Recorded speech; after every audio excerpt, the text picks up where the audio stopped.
aí, folks! Hoje vamos abordar a espondiloartrose. Espondiloartrose é uma artrose da coluna vertebral. É uma doença degenerativa, ou seja, ela vai piorando com o passar do tempo. Ela é incurável, uma vez iniciado o processo, não tem reversão, mas pode ser controlada, ou seja, podemos impedir que o processo aumente. Causa alterações na coluna, nos discos, nos nervos, causa muita dor, causa frouxidão ligamentar e a dor pode piorar com o movimento. Olha que quadro muito louco que a gente tem aí. O Adilson, meu grande amigo Adilson lá da Zona Leste de São Paulo, me perguntou o que eu posso fazer numa situação dessa. Bom, o que a gente pode fazer? Primeira coisa, como toda e qualquer lesão, o que a pessoa faz hoje? O que ela faz? O que piora, com qual movimento piora, o que melhora com determinado movimento. Ou seja, a primeira coisa que a gente tem que achar é o ponto de partida.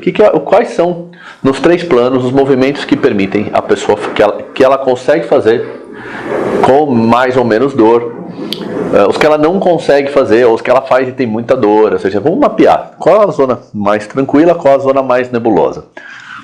Tem alguma zona que não tem dor? De repente, assim, deitado não tem dor, ou nessa posição aqui X não tem dor. É por essa posição que a gente vai começar. E a partir dessa posição, nós vamos direcionar o nosso caminho para as posições afetadas. Tá? Então, vamos imaginar uma situação assim. Se deitado de barriga para cima eu não sinto dor, mas sentado eu sinto dor, eu posso ir inclinando à medida que eu vou melhorando e avançando na minha capacidade de movimento. Mas inicialmente eu começo a movimentar só deitado e aí eu vou inclinando um pouquinho até que uma hora eu chego sentado 90 graus. Mas para eu chegar nisso eu tenho que ir sempre numa progressão de sem dor e caminhando dentro desse aspecto. O que a gente tem mostrado, o que a literatura tem mostrado, é que embora no movimento a dor possa piorar, se de repente eu tenho uma dor aqui de pé, quando eu rodo dói mais. Legal, não tem problema nenhum. Isso é muito comum em várias lesões, mas por alguma razão no espondiloartrose é tratado como se fosse uau, vamos parar de se mexer. Então, outro dia a gente falou sobre esclerose múltipla, e o primeiro tratamento era para de fazer as coisas em função de porque gera muito estresse. E começou a se perceber que isso gerava mais dano no final das contas. Se a gente começasse a estimular, a pessoa começava a ganhar força, começava a ganhar controle, começava a diminuir as tensões que ela tinha, no final ela tinha mais êxito. Eu acredito a mesma coisa. O fato de aumentar num movimento a dor aumentar em determinado movimento não significa que ela aumente em todos, e a gente pode sempre criar um movimento que ela não está aumentando, ou que ela até diminui, ou que ela até zera, e trabalhar em cima dele e ir expandindo esse espectro. Eu sempre acho que isso é uma boa saída. Como toda artrose, embora seja irreversível, como a artrose do joelho, a gente sempre pode eliminar as causas que geraram essa artrose. Então, tentar trabalhar para que o corpo tenha a melhor eficiência mecânica. Por quê? Se ele já está com dor, e ele tem baixa eficiência mecânica, se ele piorar, essa dor só piora. Então, se eu tenho um problema que às vezes é incurável, mas eu melhoro a eficiência mecânica dele, talvez eu sinta menos esse problema incurável agora, ou até em algumas condições até nem sinta, do que eu sentiria caso eu tivesse baixa eficiência mecânica. Então, tem menos tolerância para quem tem já alguma dor crônica ou alguma lesão degenerativa. A gente tem menos tolerância agora em se mexer pior. Porque se eu não tenho nenhuma, eu até consigo lidar um pouco com se mexer tão mal, mas à medida que eu vou piorando, fica muito crítico, porque agora começa todo e qualquer movimento meu acaba doendo muito.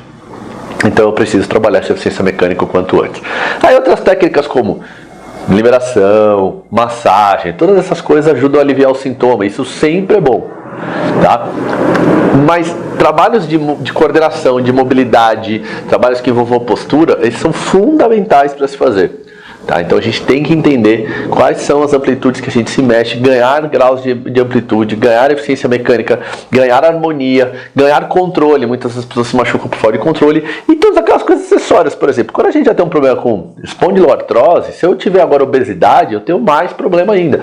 Então não é tolerado a uma pessoa dessa que ela tem obesidade. Assim, não deveria ser tolerado com ninguém. Mas nesse caso é mais crítico ainda. Então buscar uma alimentação saudável, a alimentação saudável inclusive equaciona melhor os nossos níveis energéticos. Então é muito importante que a gente tenha essa alimentação saudável para que a gente possa também fazer essa alimentação faça parte da cura. Uma reforma íntima, uma boa evolução espiritual sempre ajuda também. Ajuda na nossa aceitação do problema, ajuda no como eu encaro ele do ponto de vista emocional. Porque todo mundo que tem uma lesão degenerativa sofre muito emocionalmente. Então, lidar melhor com isso sempre vai ser um passo melhor do que lidar pior.